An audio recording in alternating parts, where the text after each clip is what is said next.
그 시간 우리 헌금 찬양 주님 앞에 드리도록 하겠습니다.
주님 앞에 영광과 감사와 찬양을 올려드립니다.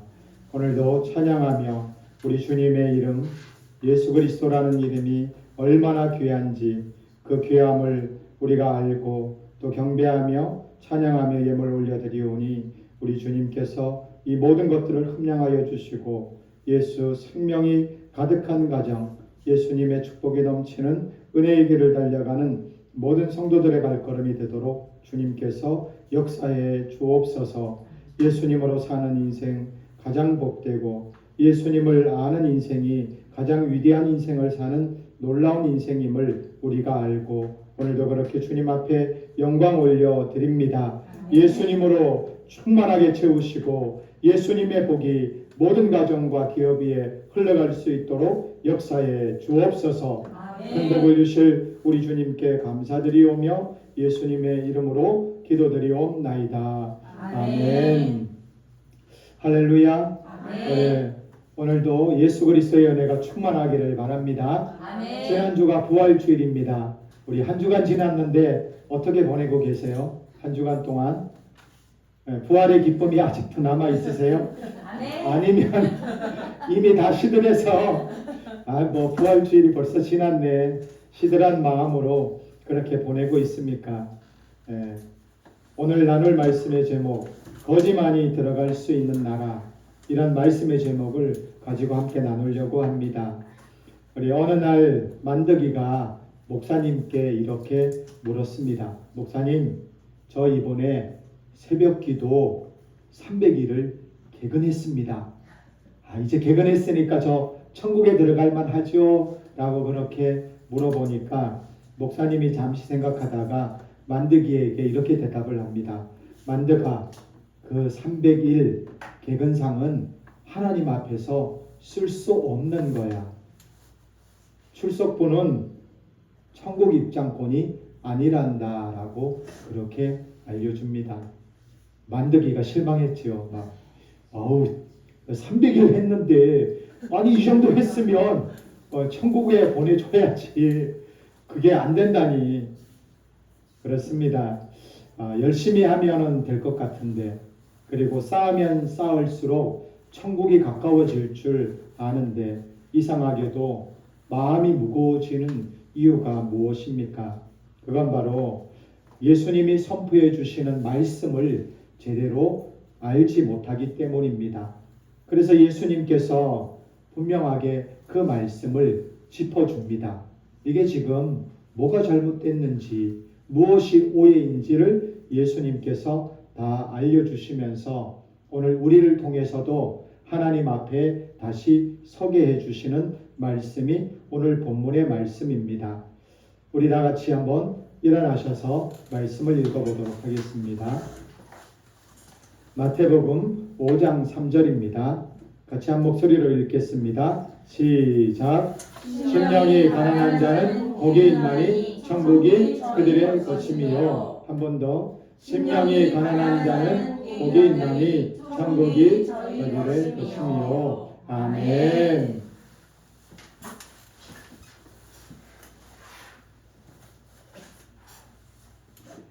우리는 지금도 이 말씀을 들었을 때 가난해지려고 혹시 노력하고 있습니까? 우리는 이 말씀을 계속 지금 듣고 있습니다. 끊임없이 이 말씀을 듣는데 이것이 그야말로 귀에 닿지가 않을 정도로, 귀가 아플 정도로 지금 이 말씀을 계속 듣습니다. 그런데 가장 문제가 뭐냐면 말씀의 익숙함입니다. 이 말씀을 들으면서 말씀이 너무 익숙해지는 겁니다. 너무나도 많이 들어서 더 이상 이 말씀에 충격을 받지 않습니다. 그냥 이 말씀을 액자에다가, 아름다운 액자에다 넣어놓고 그냥 심령이 가난한 자는 복이 있나니, 그렇지, 심령이 가난해져야지 라고 그렇게 생각하는 순간 여러분, 그게 바로 말씀에 대한 이해가 부족한 겁니다. 말씀을 그렇게 이해하면 안 되는데 어느 순간 그냥 내가 그렇게 말씀을 이해해 버리는 상황이 일어나게 됩니다. 그런데 오늘 예수님께서 하시는 이 말씀, 이것은 자아를 낮추거나 교만을 버리거나 겸손하라고 하는 이런 말씀이 아닙니다. 근데 대부분 많은 교회에서 이렇게 예수님의 8가지 사역을 가지고 설교할 때 목사님들은 이 말씀을 가지고 겸손하게 살아야 됩니다라고 설교를 하고, 겸손하게 살면 복을 받습니다, 우리는 천국 갑니다라고 하면서 이제는 예수 그리스도의 은혜가 하면서 설교를 마무리합니다. 이게 지금 현대교회뿐만 아니라 오랜 세월 동안 이런 식으로 다 설교를 해왔는데 여러분, 과연 이게 복음이겠습니까? 복음이 아닙니다. 이것은 방법입니다. 이것은 조건입니다. 이렇게 설교하는 건 인간에게 하라고 말하는, 인간이 주어가 되는 그런 말씀일 뿐입니다. 내가 겸손해지면 복을 받는다. 바로 이 구조를 가만히 들여다 보십시오. 구원의 주도권이 누구에게 있다는 겁니까? 나에게. 내가 하고 성도님들이 하고, 그러면 구원을 받을 수 있다라고 그렇게 말하고 있는 것과 똑같습니다. 그러니까 이렇게 말하면 이건 결국 복음이 아니라 또 다른 율법입니다. 율법. 성도들에게 가벼운 짐을 지워줘야 되는데 또다시 무거운 짐을 지워주는 겁니다. 겸손하게 살아야만 우리는 하나님 사랑도 받고 복도 받고 천국에 갑니다. 여러분, 이렇게 말하는 건 다시 윤리와 율법을 강조하는 말씀일 뿐입니다. 심령이 가난합니까? 라고 오늘도 우리에게 물어본다면 우리도 그렇다라고 말할 수가 있습니다. 그런데 신앙을 우리가 잠깐 점검해 보면 최근에 기도를 많이 했거나 말씀을 좀 많이 읽고 헌금을 좀 많이 드리고 봉사를 했다. 그러면 우리 심령이 부유해지고 이제 좀 하나님의 마음에 맞게 좀 살았구나. 그런데 이렇게 신앙을 점검했는데 내 신앙 점검이 좀 높지 않고 낮아졌을 경우에 결국에는 또 주눅이 들기 시작하고 무거운 짐이 되는 게 바로 그렇게 보는 일들이 일어나게 됩니다. 예수님 당시에 바리새인들이 했던 일들이 그런 일들이었습니다. 누구보다도 바리새인들은 율법의 열심이었습니다. 그리고 누구보다도 성전에서 충성하는 자들이었습니다. 그런데 예수님이 바리새인들을 향하여 무엇을 선포하냐면 복을 선포하는 게 아니라 화가 있을지어다. 그 당시에 종교 지도자들을 향하여 화가 있을지라고 그렇게 예수님이 선포를 합니다. 왜 그렇습니까? 이들은 자기 의의를 너무나도 잘 알고 있었습니다. 문제는 죄를 짓는 것만이 아닙니다. 문제는 자기 신앙을 측정할 수 있다는 겁니다. 자기가 얼마나 겸손한지를 계산할 수 있었다고 그렇게 그들은 믿고 있었던 겁니다. 심령이 가난해지려는 노력, 이것을 쌓으면 쌓을수록 복을 받을 수 있다라고 자기들이 측정할 수 있잖아요. 종교심을 가지고 그리고 율법을 잘 지킴으로 나는 복을 받을 준비가 된 사람이야 라고 그렇게 생각을 합니다. 그런데 예수님의 선포는 그 방향 자체가 틀렸다라고 말씀하고 있는 겁니다.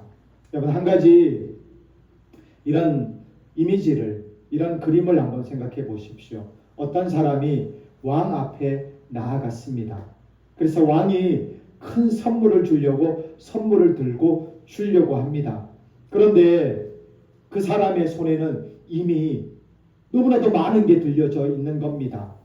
이쪽 손에는 자기의 기도 횟수의 기록을 가득 채운 노트가 들려 있고 저쪽 손에는 헌금 영수증이 묶음다발로 이렇게 가득 들려져 있고 어깨에는 봉사 시간표가 가득 적혀져 있는 사람. 여러분, 이렇게 왕 앞에 가지고 자기가 다 가지고 나아가면 왕이 주고 싶어도 못 주는 게 아니겠습니까? 왕이 선물을 주려고 해도 받을 손이 없는 겁니다.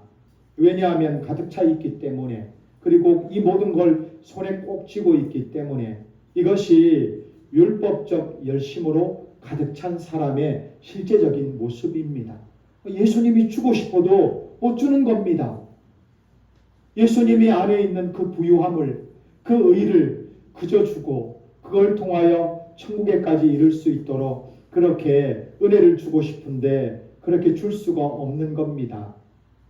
겉으로 보면 가장 신앙 좋은 사람들처럼 보이는 게 바로 바리새인들의 모습이었습니다. 그런데 예수님 앞에서는 가장 천국에서 너무나도 먼 사람들이었습니다. 그래서 예수님이 분노를 터뜨리고 화를 내는 겁니다.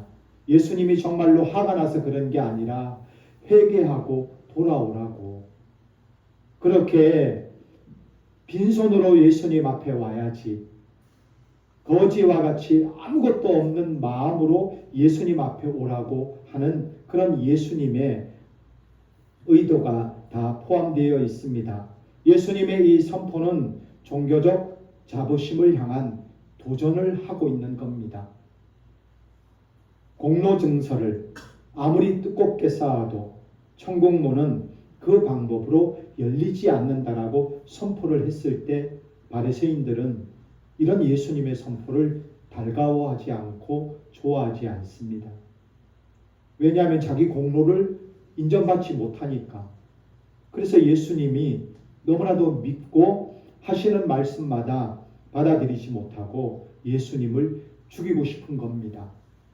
자기들보다도 천하게 생긴 자인데, 그리고 예수님의 모습을 보면 너무 허름하잖아요. 그리고 아무것도 없는 사람처럼, 그리고 데리고 다니는 제자들 보면 다 어부 출신이잖아요. 옷도 교양 있게 입는 게 아니라 그냥 초라한 옷들 입고 다니는데 하여튼 그렇게 다니는 그 예수님이 뭐라고 말할 때마다 종교 지도자들은 예수님의 말씀이 그렇게 기쁘게 들리지 않는 겁니다.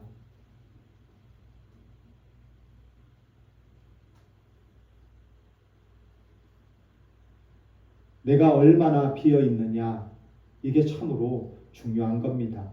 그 비어 있는 자리에 바로 누가 들어오시냐면 예수님이 들어오기 때문에. 예수님이 들어오고 싶은데 너무 의가 마음에 많이 차버리니까 예수님이 들어올 수 없는 겁니다. 그래서 오늘 예수님께서 8가지 사역을 선포하면서 제일 먼저 선포하는 말씀이 바로 이 말씀입니다. 심령이 가난한 자는 복이 있다라는 말씀을 예수님께서 해주고 계십니다. 예수님은 지금 청중에게 도달해야 될 그 목표를 말해주는 게 아닙니다. 예수님은 지금 청중이 처해 있는 현실을 선포하고 있는 겁니다. 예수님만이 인간의 영혼이 어떤지를 다 볼 수 있잖아요. 겉모습은 전혀 다르지만 영혼의 모습이 어떤지 예수님이 그걸 아시고 예수님이 선포하십니다. 현실을 보시고 그것을 그대로 선포하시며 바로 그 현실이 복의 출발점이라고 분명하게 알려주시는 분이 예수님입니다.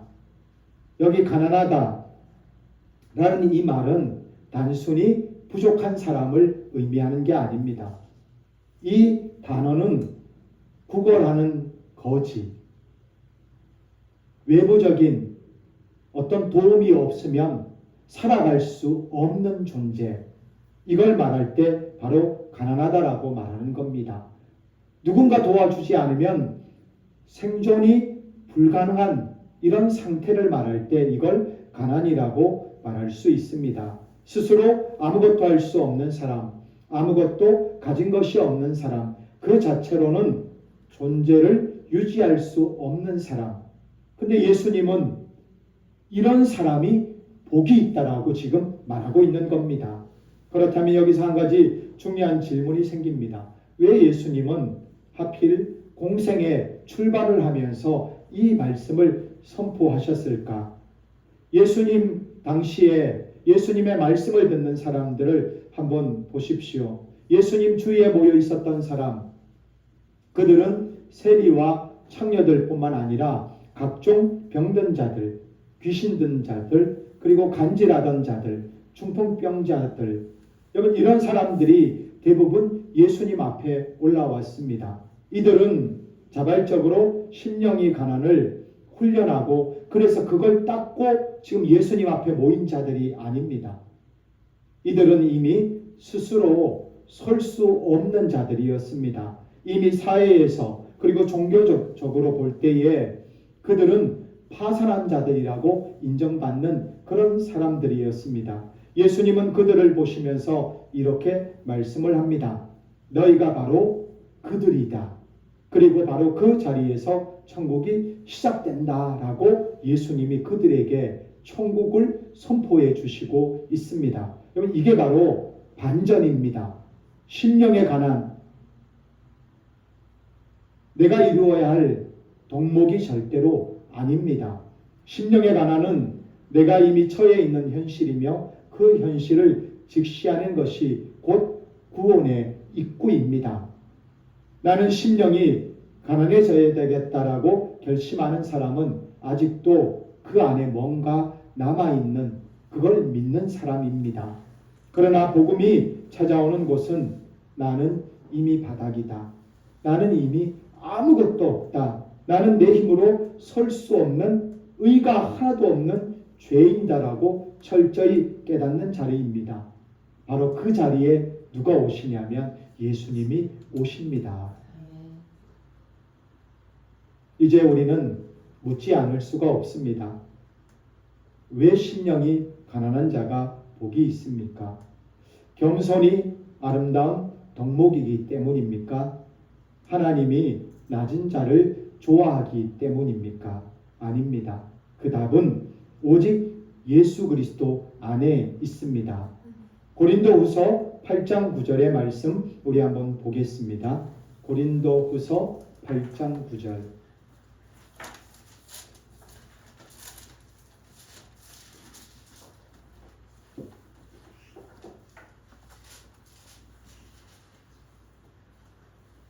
네, 고린도후서 8장 9절 찾으셨으면 우리 한 목소리로 한번 읽겠습니다. 시작.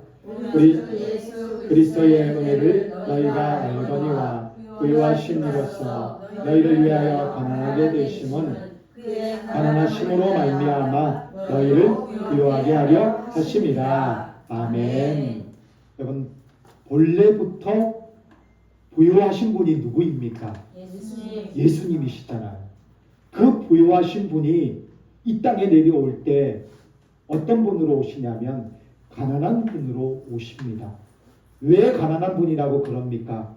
그분이 하늘의 영광과 하늘의 보좌와 하나님 되심과 전능하심, 이 모든 것들을 다 내려놓고 이 땅에 인간의 육신을 입고 오셨기 때문에, 그래서 부유하신 분이 가난하게 되신 겁니다.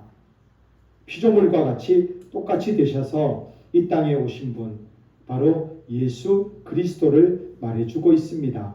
근데 그분이 무엇을 하셨습니까? 그 부유함을 버리고 가난하게 되시고, 그리고 가난한 분으로 이 땅에 와서 파산된 자들, 의가 하나도 없는 죄인을 구원하러 오신 분이 바로 예수 그리스도이십니다. 가장 부유하신 분이 우리를 위해 가장 가난하게 되셨습니다. 그러나 거기서 끝이 아닙니다.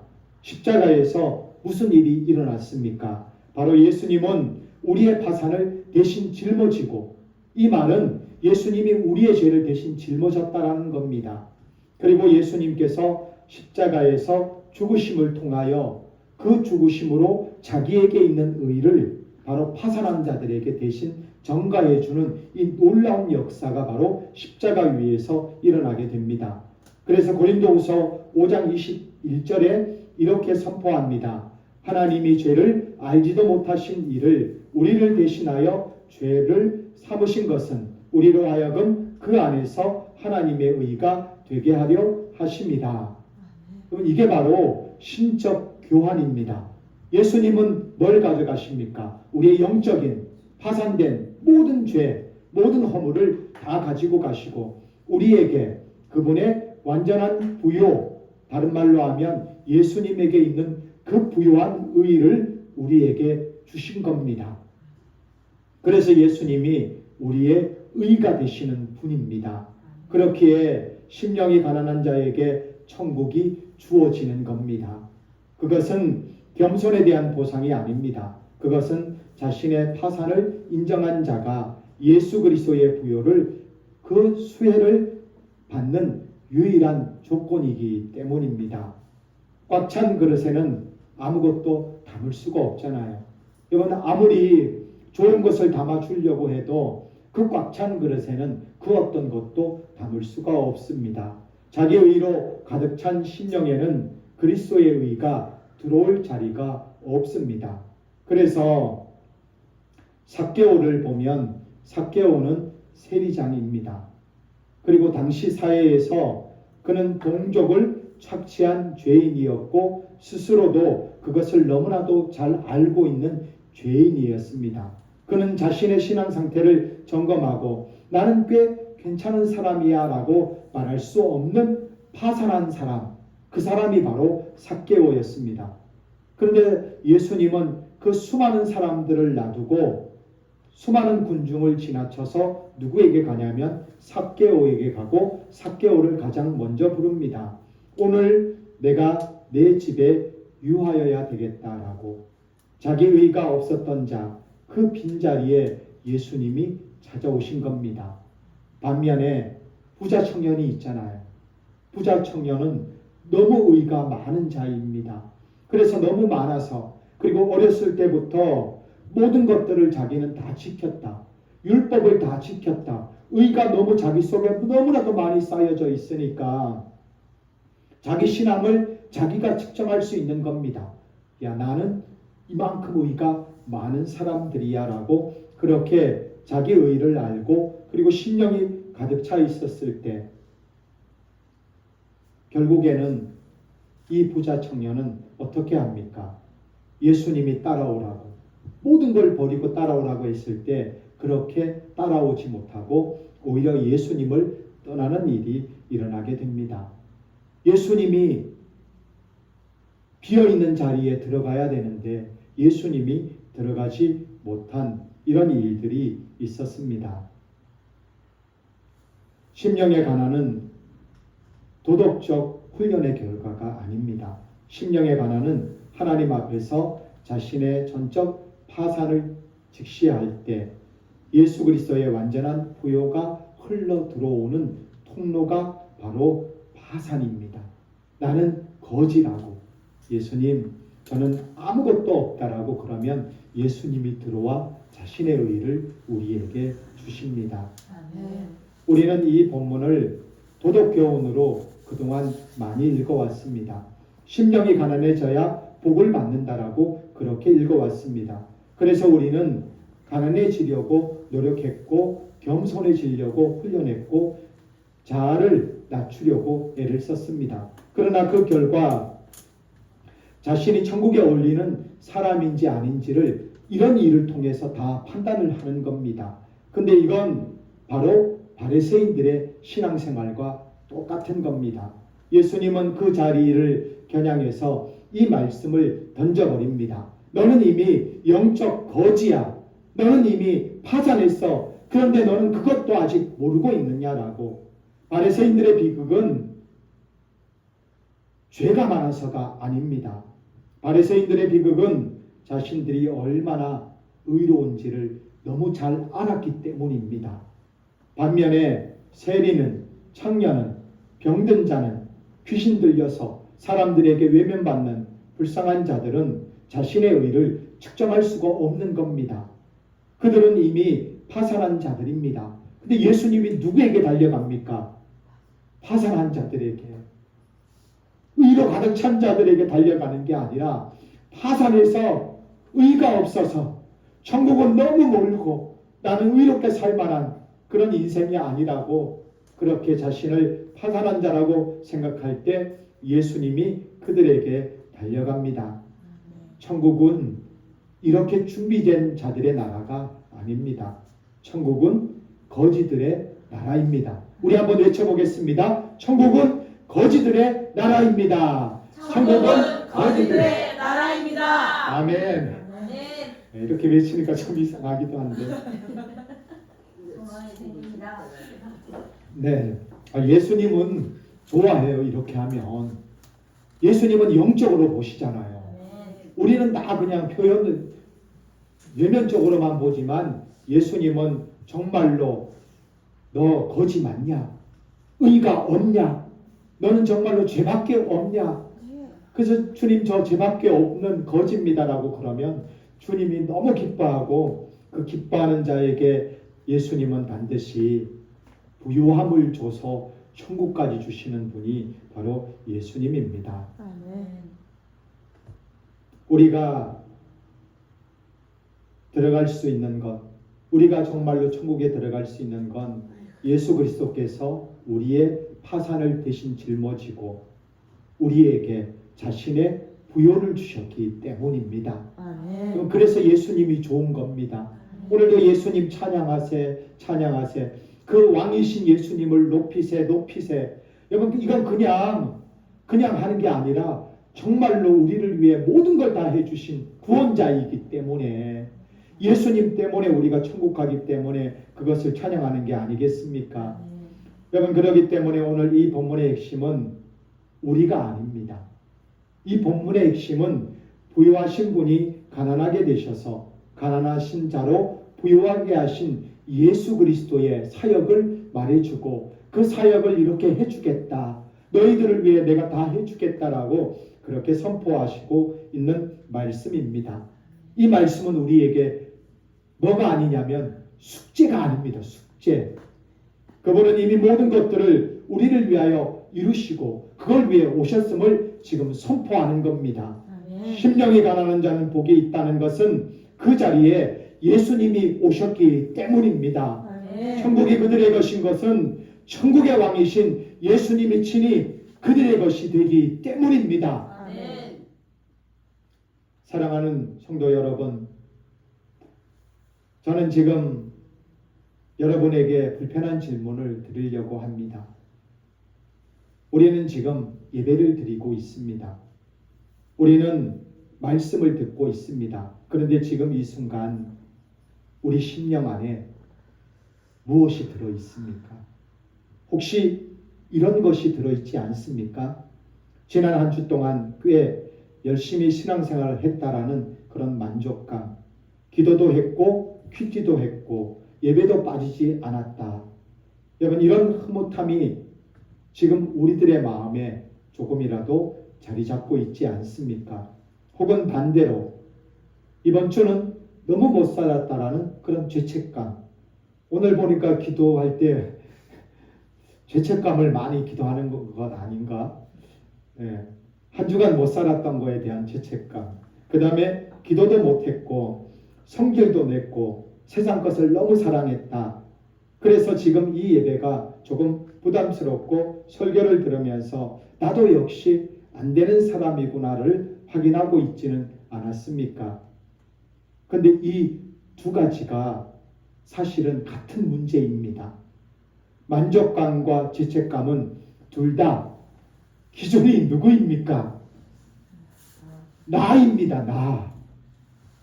예수님이 되어야지. 왜 자꾸 나를 보고 내가 기준이 되어 그것에 대해서 이렇게 만족감, 그게 안 되면 죄책감, 낭망, 절망. 여러분, 이건 예수님이 기준이 아닙니다. 예수님의 완성이 내 위치를 결정하는 것이 아니라 내 행위가 내 위치를 결정하고 있는 겁니다. 이것이 지금까지 해왔던 모든 신앙생활의 오래된 습관입니다. 이게 대부분의 모든 사람들, 목회자들 뿐만 아니라 모든 사람들이 수십 년간 이런 신앙생활의 패턴을 가지고 해왔던 겁니다. 설교를 들으면서 이번 주에는 이것을 더 잘 해야 되겠다라고 대부분 사람들이 그걸 챙겨서 나가는 게 대부분 교회들의 모습입니다. 이번 주 한 주간 겸손히 하십시오. 그리고 할렐루야 나가서 겸손하게 됩니까? 그게 나가자마자 차 타고 나가자마자 입에서 욕이 나오는 게 우리의 현실인데 안 되는 겁니다. 새벽 기도를 나오면서 내가 하나님과 가까워졌다라는 이런 성취감들, 헌금을 드리면서 내가 하나님께 드릴 것 많이 드렸구나라는 그런 기분, 전도를 하면서 내가 하나님께 빚을 갖고 있다라는 그런 안도감들. 여러분, 이게 신앙의 연료가 무엇입니까? 신앙의 연료는 예수님이 되어야 되는데 예수님이 연료가 아니라 바로 내가 연료인 겁니다. 내가 나를 계속 태우고 있는 겁니다.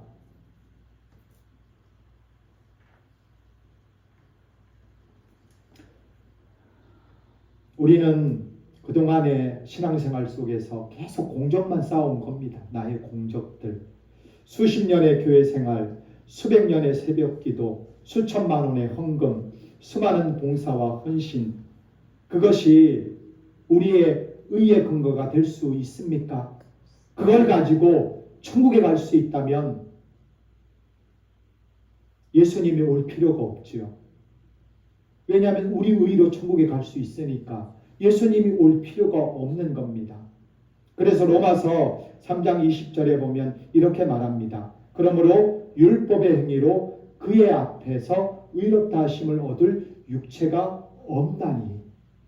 율법은 지키라고 준 게 아니라 뭐 하라고 준 거라고 그랬죠? 우리가 지킬 수 없는 죄인인 걸 깨달으라고. 그래서 죄인에게 누가 필요한 겁니까? 예수님이 필요하다고. 예수님을 필요를 느끼라고, 그걸 예수님을 필요로 하라고 준 게 율법인데 우리는 아직도 그것을 알지 못하고 있는 겁니다. 우리에게는 의가 아무리 오랫동안 그렇게 교회 생활을 하고 신앙 생활을 해도 하나도 없습니다. 우리의 기도가 그리고 우리의 헌신이 우리의 눈물이 우리의 결심이 하나님 앞에서 의롭다라고 할 수가 없습니다. 그것은 못해서 안 되는 게 아닙니다. 그것은 원래 안 되는 겁니다.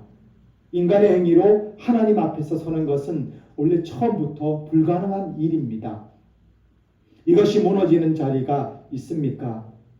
신앙생활을 오래 할수록 무서운 것이 있습니다. 신앙의 연조가 쌓일수록 자기도 모르게 이런 생각이 생깁니다. 나도 이제 기초가 좀 잡혔다. 그러면 신앙생활 좀 하면 대부분 다 이렇게 생각하는 겁니다. 이제는 하나님과 좀 가까워진 관계다. 이게 자기 의잖아요, 전부. 나도 이제 그래도 좀 되는 인생이구나. 야, 이제 교회 다닐 맛이 난다. 이렇게 우리는 다 생각을 합니다. 오래 신앙생활을 한 사람일수록 직분이 높은 사람일수록 이런 사역을 통해서 얻는 유혹이 점점점 강해집니다. 그러나 바로 그 자리가 복음에서 가장 멀어지는 자리라는 걸 모르고 있는 겁니다. 우리의 눈물이 우리를 구원하지 않습니다. 우리의 결심이 우리를 살리지 않습니다. 우리의 경건한 생활이 우리의 의가 되지 않습니다. 우리의 헌신이 천국을 여는 열쇠가 되지 않습니다. 우리는 그것으로 설 수가 없습니다. 처음부터 설 수 없고 지금도 설 수 없고 앞으로도 설 수가 없습니다. 그렇다면 어떻게 됩니까? 절망해야 됩니까? 아닙니다. 바로 이 자리에서 복음이 시작되는 겁니다. 우리가 스스로 설 수 없기에 누가 오셨습니까? 예수님이 오셨잖아요. 거지라 그러면 반드시 예수님이 그 자리에 오시고 그 자리에 오셔서 예수님이 의를 부어 주십니다. 우리 고린도전서 1장 30절을 우리 한번 보도록 하겠습니다. 고린도전서 1장 30절입니다.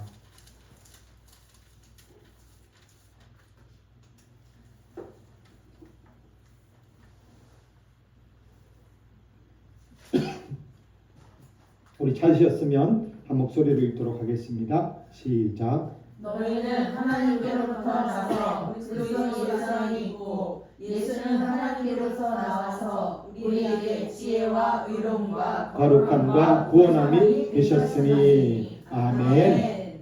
여기서 하나님으로부터 오신 예수님, 그분이 어떤 분이신가? 바로 그분이 우리의 의로움이 되시고 예수님이 우리의 거룩함이 되셨습니다. 예수님이 우리의 구원이 되셨습니다. 예수님이 우리를 이렇게 만드신 분입니다. 이건 우리가 만들 수 있는 게 아닙니다. 여기 말하는 지혜, 의로움, 거룩함, 구원함, 이건 우리가 만드는 게 아니고 예수님이 그렇게 다 완성해 주신 겁니다. 이건 우리가 도달해야 할 그 상태가 아닙니다. 이미 이루어진 것이고 예수님을 통해 완성된 것입니다. 우리의 심령이 가난하다고 하는 것은 우리가 실패한 신자라는 그런 증거를 말해주는 게 아닙니다. 우리의 심령이 가난하다고 하는 것은 예수 그리스도의 완전한 부요가 우리에게 흘러 들어올 수 있다라는 증거가 바로 가난하다라고 말하는 겁니다. 그래서 삭개오를 우리 다시 한번 생각해 보십시오.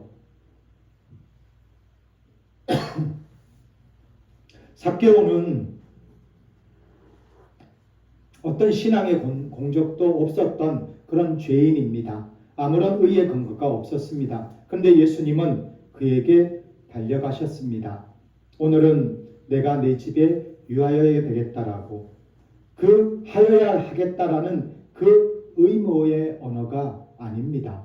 그것은 바로 사랑의 언어였습니다. 불가항력적 은혜의 언어입니다. 예수님은 파산한 자를 찾아오시는 분입니다. 지금도 예수님은 자신이 파산한 자라고 하는 자, 그리고 그 자리에 있는 자에게 예수님은 찾아오십니다. 예수님은 지금 우리에게 오고 계십니다. 내가 오늘 내 심령의 유하여야 되겠다.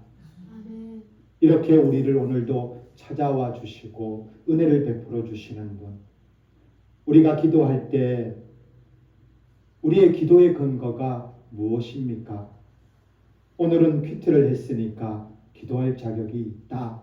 이렇게 생각하는 게 아니라 바로 예수님 때문에 히브리서 10장 19절에 말합니다. 우리가 그리스도 예수의 피를 힘입어 성소에 들어갈 담력을 얻었나니.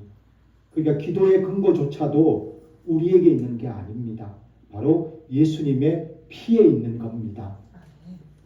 오늘 가장 못난 하루를 보낸 사람도 그 피를 힘입고 담대하게 나아갈 수 있습니다. 설교를 들을 때 우리는 무엇을 챙겨 가십니까? 오늘도 뭐 하나 챙겼구나 이렇게 가면 안 되고 이번 주 실천 사항이 뭔지 이걸 기억하는 게 아닙니다. 이 질문이 설교를 듣는 주된 목적이 되었다면 우리는 설교를 윤리 강의로 듣고 있는 겁니다. 설교를 들을 때 가져야 할 실천 목록을 지금 말하고 있는 게 아닙니다. 예수님이 나를 위해 이미 이루신 것이 무엇인가 그걸 선명하게 말해주는 겁니다. 그것이 선명해질 때 우리의 삶은 저절로 달라지기 시작합니다. 두려움이 아니라 감사, 의무가 아니라 기쁨. 죄를 지었을 때 여러분은 어떻게 됩니까? 오랫동안 자책하고 충분히 뉘우쳤다고 생각할 때까지 채찍질하면서 내가 왜 죄 지었을까? 날마다 그렇게 자책하고 있지는 않습니까? 그 과정이 어느 정도 끝났다고 느껴질 때 이제 신앙생활로 다시 돌아가야지. 그 자책의 시간이 사실은 또 다른 자기의 의입니다. 나는 충분히 슬퍼했으니 이제 괜찮다. 회개는 결국 자기 징벌이 아닙니다. 회개는 방향의 전환입니다. 자기에게서 예수님에게로 눈을 돌리는 게 회개입니다. 죄를 회개하는 게 아니라 예수님을 바라보는 게 회개고 예수님을 사랑하는 게 진정한 회개입니다. 그래서 요한복음 1장 9절에 이렇게 말합니다. 만일 우리가 우리 죄를 자백하면 그는 미쁘시고 의로우사 우리 죄를 사하시며. 자백하면 예수님이 다 사해 주십니다. 충분히 고통받아야 사해 주는 게 아닙니다. 우리는 그렇게 생각 안 하잖아요. 충분히 그냥 내가 뭔가를 무거운 짐을 져야 된다고 생각하는데 그게 아니라 예수님 앞에만 나가기만 하면 그것만 바라보기만 하면 다 되는 겁니다.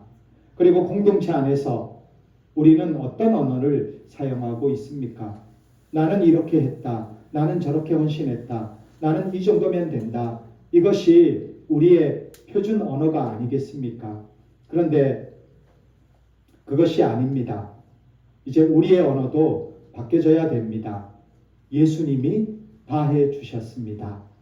그리고 서로 정죄하는 게 아니라 예수님이 우리의 구원자입니다라고 서로를 격려하는 그런 공동체가 정말로 부흥하며 예수 부흥의 시대를 맞는 아름다운 공동체가 됩니다.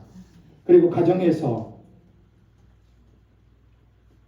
자녀의 잘못 앞에서 여러분은 법관의 자리에 앉아 있지 않습니까? 그 자리에 앉아 있습니다. 아이고 할렐루야. 네. 법관의 자리. 대부분 부모들은 다 법관의 자리에 앉아서 자녀들을 향해서 이제 말을 합니다. 너는 왜 그러니? 내가 그러면 안 되지라고 그렇게 자녀들에게 얘기합니다. 근데 그 자리에서 한번 내려오십시오. 그리고 자녀에게 이렇게 말을 해보십시오. 아빠는, 엄마는 오늘도 하나님 앞에서 죄인이었어. 나도 예수님 없으면 하루도 못 사는 죄인이야 라고. 그 고백이 자녀에게 율법이 아닌 복음을 전수합니다. 우리 알고 있는 우리 형수님이 자기 이제 자녀에게 이게 식사를 하고 나면은 그 뭐죠? 뭘 먹는다 그랬죠? 디저트, 후식, 예, 음료를 마시는데 그 뭐 없는 거 있잖아요. 뭐 제로. 제로 콜라 뭐 이런 거 있잖아요. 그걸 이제 밥 먹고 나서 항상 먹는다고 그래요. 그러니까 그걸 먹고 있는 자녀에게 그걸 계속 먹으면 아무리 그래도 안 좋다. 의사 선생님이 그렇게 얘기하더라. 이제 그만 마셔라 라고 자녀에게 한마디 하니까 자녀가 이제 엄마를 향하여 쏘아붙이는 겁니다. 아유 뭐 엄마는 쓸데없는 말만 하고 밥 먹을 때는 뭐도 안 건든다고요? 개도 안 건드는데 왜 이렇게 밥 먹을 때마다 건드냐고 그래서 쏘아붙인다고 그 얘기를 하더라고요. 그래서 오늘 이제 이 말씀을 생각하면서 지금 이제 갑자기 그 생각이 드는 거예요. 야, 그렇구나. 전부 다 자녀들 앞에서 복관처럼 앉아서 말하고 있으니까 자녀들이 그런 얘기 듣기 싫어하잖아요. 설교하고 앉아 있으니 엄마의 마음은 설교가 아니에요. 자녀를 사랑해서 하는 얘기인데 그게 자녀의 들리는 귀에는 항상 했던 설교야, 설교. 설교하면 안 돼요, 설교하면. 그러면 절대로 자녀는 안 바뀝니다. 오늘 여기 말씀처럼 엄마 아빠도 항상 실수하고 죄 많은 자야. 예수님 없으면 나는 안 되는 인생이야. 이렇게 한마디만 그냥 던져주고 뭐 자기가 뭘 하든 말든 그냥 내버려 두세요. 그냥. 저는 그게 좋은 것 같아요. 그렇게 하면 그 자녀가 뭐 개망난이든 상관없습니다. 예수님만 붙들면 천국인데 뭐가 그렇게 뭐 자녀에게 뭐 하라 그렇게 말할 필요 없이 이미 그 자녀들이 다 컸거든요. 35 넘고 40 된 자녀에게 뭐 마시라 뭐 하라 뭐 그렇게 얘기해 줄까. 부모의 마음은 알겠는데 지금 생각해 보니까 아니 그 자녀에게 예수님을 넣어주는 게 더 중요하잖아요. 뭐 사실 저도 안 되면서 저도 안 되는 일인데 근데 오늘 말씀 이렇게 하다 보니까 갑자기 이제 이 말씀이 눈에 이제 확 들어오는 거예요. 아, 우리가 좀 그래야 되는구나. 엄마도 아빠도 하나님이 볼 때 너무 흠 많은 죄인이다. 나도 예수님 없으면 하루도 못 살아. 예수님도 너무 많이 사랑한단다. 그럼 이렇게만 매일 말하면 그 아들 귀에 예수님이 들어가서 그 아들의 마음, 그 다음에 또 자녀들의 마음을 예수님이 바꾸지 우리는 절대로 못 바꾸잖아요. 자녀들을. 그래서 자녀들에게 율법을 전수해 주는 게 아니라 복음을 주는 겁니다. 복음을 줘야지 자녀들이 살아나는 겁니다. 예수님을 주셔야 됩니다.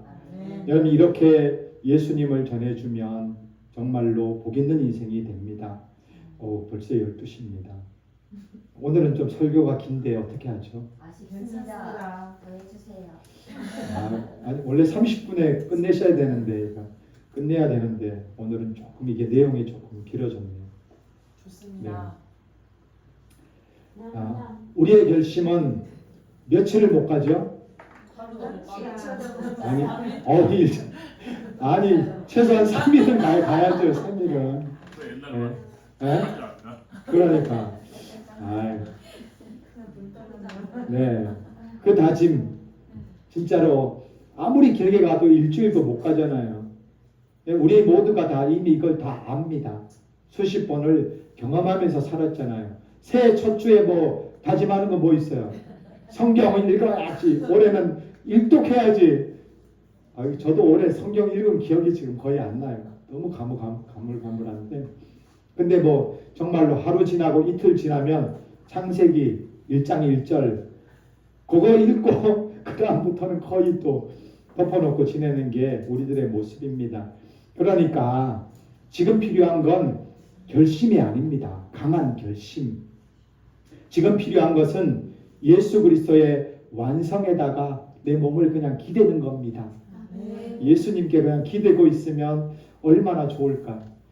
오늘도 예수님께 기대고 시간 보내고 밤에 잠잘 때도 예수님 머리에 이렇게 무릎에다가 내 머리 기대듯이 그냥 기대고 자면 얼마나 좋습니까? 근데 그게 안 되더라고요. 밤에 잘 때도 괴로운 거야. 이게 누워 있으면 잠이 들어야 되는데 잠은 안 들지요. 그러니까 너무너무 괴로운 것 같아요. 근데 이 모든 걸 예수님이 다 이루셨습니다. 그분이 이미 우리의 파산을 다 짊어지셨습니다. 아멘. 그분이 이미 우리의 의가 되셨습니다. 아멘. 그러므로 우리가 해야 할 일은 그것을 만들어내는 게 아닙니다. 그것을 받아들이고 예수 그리스도를 믿는 겁니다. 예수님을 알면 인생이 삽니다. 아멘. 우리 한번 외쳐보겠습니다. 예수님을 알면 인생이 삽니다. 예수님을 알면 인생이 삽니다. 할렐루야. 아멘. 내 열심, 내 공로, 내 연수, 내 헌신을 다 내려놓고 이제 예수님 앞에 우리는 손에다가 뭘 다 쥐고 있으면 안 되는 겁니다. 빈손으로 주님 저는 아무것도 없습니다라고 그렇게 빈손으로 주님 앞에 서십시오. 빈손으로 서는 게 부끄러운 게 아닙니다. 그 빈손은 왜냐하면 은혜를 받기 때문에 빈손으로 주님 앞에 서면 주님은 자신의 부요한 의를 다 주시기 때문에 여러분 그러니까 이 빈손은 부끄러운 게 아닙니다. 예수님은 우리 보고 빈손으로 서라고 좀 빈손으로 내 앞에 좀 나와라. 빈 마음으로 좀 나와라. 그렇게 뭐 채워서 오지 말고. 근데 대부분 밖에서 일주일 보내다가 교회 앞에 올 때마다 경건하게 이제 들어가잖아요. 뭔가 좀 오늘 한 주간 뭔가 한 일이 좋은 일이 없었나 이런 생각을 가지고 교회 안에 들어오는데 주님은 그렇게 들어오지 말라고 그냥 빈손으로 빈 마음으로 그렇게 들어오면 빈손으로 선 우리에게 예수님은 의뿐만 아니라 천국까지도 다 주시는 분입니다. 아멘. 그래서 우리에게 예수님이 요한복음 3장 16절에 이렇게 말씀하셨습니다. 우리 한번 외쳐보겠습니다. 다 아시잖아요. 하나님이 세상을 이처럼 사랑하사 독생자를 주셨으니 이는 그를 믿는 자마다 멸망하지 않고 영생을 얻게 하려 하심이라. 아멘. 네, 갑자기 그냥 알아 그랬는데 저도 이걸 봐야 되네. 근데 이 말씀 안에 자세히 보십시오. 이 말씀 안에는 율법이 없습니다. 이 말씀 안에는 조건이라는 게 없습니다. 그리고 이 안에는 뭐가 또 없냐면 자격 심사. 우리는 다 뭐 하게 되면 자격 심사하잖아요. 회사 들어가려고 해도 다 면접 봐야 되고 뭐 하여튼 뭐든지 다 심사 받아야 되고 요즘에는 뭐 교회 안에 들어올 때도 심사. 옷을 허름하게 막 입고 들어가면 교회 들어오지 말라고. 그럼 그것도 다 심사 받는 겁니다. 너무 냄새 나는 사람이 교회 들어오면 들어오지 말라고. 예수님이 있었다면 예수님은 그러겠습니까? 제일 먼저 그 사람을 가장 좋은 자리에다가 앉히시는 분이 예수님입니다. 그리고 뒤에는 제일 멋있게 입었던 장로님들 다 세워놓고 당신들은 서 있어. 왜냐하면 예수님이 사랑하는 사람은 파산된 거지된 사람들을 예수님이 가장 사랑하기 때문입니다. 이만큼 기도한 자, 이만큼 봉사한 자, 이만큼 된 자를에 대한 그런 말이 바로 여기에 없습니다. 오직 하나입니다. 믿는 자, 오직 예수님입니다. 하나님은 우리의 열심을 보시고 천국을 주시는 분이 아닙니다. 독생자 예수 그리스도를 이 땅에 보내주시고 십자가 위에서 우리의 모든 죄와 사망을 다 담당하게 하시고 부활로 생명을 여신 그 예수님이 우리에게 천국을 값없이 주시는 분입니다. 그래서 오늘 말씀이 얼마나 놀라운지를 선포하고 있는지 우리 한번 다시 들어야 됩니다. 심령이 가난한 자는 복이 있나니 천국이 그들의 것임이요. 이것은 가난한 자를 불쌍히 여기는 위로의 말씀이 아닙니다. 이것은 왕의 선포입니다. 그리고 왕의 선언입니다. 심령이 가난한 자에게 천국이 임한다라는 하나님의 확정된 약속입니다. 약속. 예수님의 이 말씀을 하셨을 때 그분은 이미 십자가를 다 알고 계셨습니다. 자신이 이 길을 걸어가실 것도 아시면서도 이걸 선포해 준 분이 예수님입니다. 심령이 가난하다는 것은 패배가 아닙니다. 그것은 은혜의 문 앞에 서는 겁니다. 그것은 예수님이 전부가 되는 자리에 선 것입니다. 아무것도 없어도 괜찮습니다. 자랑할 것이 없어도 괜찮습니다. 오래 믿지 않아도 괜찮습니다. 예수님이 계시면 됩니다. 예수님이 이루신 것으로 충분하고 예수님의 십자가가 완전합니다. 오늘 이 자리에서 우리는 이 예수님을 믿어야 합니다. 아멘. 다시 그리고 새롭게 그리고 담대하게 믿으십시오. 아멘. 내 열심 위에 서지 말고 예수님 은혜 위에 서십시오. 아멘. 내 공로를 내미는 손을 내리시고 예수님의 손을 붙잡으십시오. 아멘. 그 순간 우리에게 천국의 상속자가 되는 하나님의 축복이 임하게 됩니다. 아멘. 하나님의 자녀입니다. 예수님의 은혜로 살아가는 사람들입니다. 아멘. 사랑하는 성도 여러분, 오늘 이 자리에서 빈손으로 예수님 앞에 서신다면 예수님은 그 빈손을 자신의 의로 가득 채워줄 것입니다. 아멘. 그 채우심은 인간의 어떤 열심도 줄 수 없는 겁니다. 영원한 생명입니다. 흔들리지 않는 평안입니다. 어떤 상황에서도 무너지지 않는 하나님의 자녀됨입니다. 아멘. 그러므로 오늘도 이런 좋으신 예수님을 담대하게 믿고 오늘도 하나님의 자녀요, 내가 천국의 상속자요, 예수님의 은혜로 영원히 살아가는 복 있는 자임을 믿고 한 주간 내내 예수님으로 승리하는 우리 복 있는 성도들이 다 되시기를 주의 이름으로 축복합니다. 아멘. 우리 이 시간 같이 한번 기도하도록 하겠습니다. 나는 파산자입니다. 예수님 앞에 나는 영적 거지입니다. 예수님, 나는 죄밖에 없는 자입니다. 나를 불쌍히 여겨 주옵소서. 나는 예수님이 내 의가 되어야 하는데 나는 그런 예수님을 몰랐습니다. 그리고 지금도 내 마음 안에 내 손에는 나의 의와 나의 열심이 가득 차 있습니다.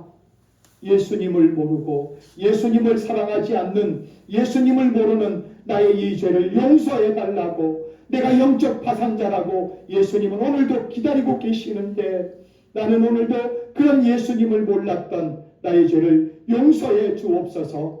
예수님 앞에 나는 영적 파산자요, 예수님 앞에 나는 거지입니다. 주여 나를 불쌍히 여겨달라고, 이제 예수님 알게 해달라고, 예수님의 의로 나를 부유케 하는 그 예수님만 더욱더 사랑하는 자로 나를 바꾸어 달라고, 우리 회개와 간구 기도를 우리 주님 앞에 다 같이 드리도록 하겠습니다. 우리 주여 한번 외치고 기도하겠습니다. 주여! 하나님 아버지, 그렇습니다. 오늘도 우리는 이렇게 주님 앞에 섰습니다. 오, 주님 앞에 설 때, 우리는 주님 앞에 설 때마다 우리는 하늘 없는 주님의 그 크신 사랑을 우리는 알지 못하였습니다. 오 주님, 우리는 주님 앞에 영적으로 파산한 죄인들입니다. 나는 거지입니다. 주여, 나의 영혼에 죄밖에 없습니다. 주여, 내 안에 내 손에는 예수님이 필요합니다. 주님, 내가 오늘도 빈손으로 주님 앞에 나아가기를 원합니다. 주님을 내가 오늘도 몰랐습니다. 오늘도 예수님이 가난한 자가 되어서 나를 구원하러 오시고 예수님이 나의 의가 되시며 나의 부유가 되시고 천국을 주시는 그 예수님을 몰랐습니다. 내가 나아가여 너희에게 천국을 준다. 빈손으로 나아가고 오늘도 예수님을 필요로 하라고, 오늘도 그렇게 예수님을 우리에게 알려주시는 좋으신 예수님을 주님 우리가 몰랐습니다. 나머지 나는 어느 순간부터 나의 신앙의 열수가 나의 사랑이 되고 나는 오늘도 그렇게 그것을 내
예수님이 너무나도 좋은데 우리는 좋으신 예수님을 날마다 오해하고 살았습니다.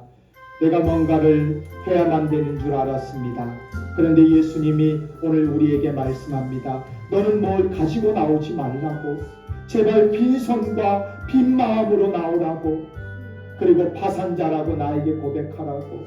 그러면 예수님의 의를 채워주고 예수님이 천국을 주시는 분인데 우리는 이렇게 예수님의 선포를 몰랐습니다. 때때로 내가 주인이 되어 내가 바로 모든 것들을 해야 된다라고 착각을 했습니다. 그런데 오늘 말씀, 인간의 어떤 것도 이 안에 들어가 있지 않습니다. 나의 왕 되신 예수님이 이루실 사역의 선포요, 예수님이 이루신 구원의 완성의 말씀을 이제는 알게 하여 주셨사오니 주여 우리 모든 행복한 교회 성도들의 영혼에 예수로만 채워 주옵소서. 그리하여 빈손 들고 빈 영혼으로 나올 때마다 예수님의 의가 충만하게 채워지고 예수로 천국 가는 가장 존귀한 자들임을 알게 하시고 이렇게 예수님의 복을 받아 영원한 천국을 누리는 아름다운 성도들의 발걸음이 될 수 있도록 역사에 주옵소서. 오늘도 이런 예수님을 믿고 이 세상을 살아갈 때 흔들리지 않는 예수님을 담대히 믿는 하나님의 자녀여 천국의 상속자인 걸 알고 은혜의 길을 달려가는 한 주간의 삶이 될 수 있도록 역사해 주옵소서. 그래야 행복한 교회 모든 성도들뿐만 아니라 우리 또 사랑하는 또 박영자 목사님 미국에 가 있습니다. 주여 함께 영적인 교통이 있게 하시고 또한 돌아올 때까지 주님의 생명으로 충만하도록 역사해 주옵소서. 우리 모든 성도들에게 예수 그리스도를 알려주시고 나의 의가 되시며 나의 부요가 되시는 예수님, 우리가 이렇게 예수님을 나의 부요로 채우기 시작하면 예수님은 나의 삶의 자리도 채우는, 우리의 자녀들의 삶도 채우고 우리 가정의 모든 것들을 채워주는 예수님의 복이 모든 가정 위에 모든 성도들 위에 넘칠 수 있도록 역사해 주옵소서. 이렇게 함께 해주실 우리 주님께 감사와 영광과 찬양을 올려드립니다. 오늘 이 자리에 우리 모두는 파손된 자로, 그리고 주님 앞에 나는 거지라고 아무것도 없는 자라고 선포할 수 있도록 은혜 주신 우리 주님께 감사를 드립니다. 천국의 주인 되시는 예수 그리스도의 은혜와 하나님 아버지의 사랑과 성령의 교통하심이 늘 함께하기를 간절히 축원합니다.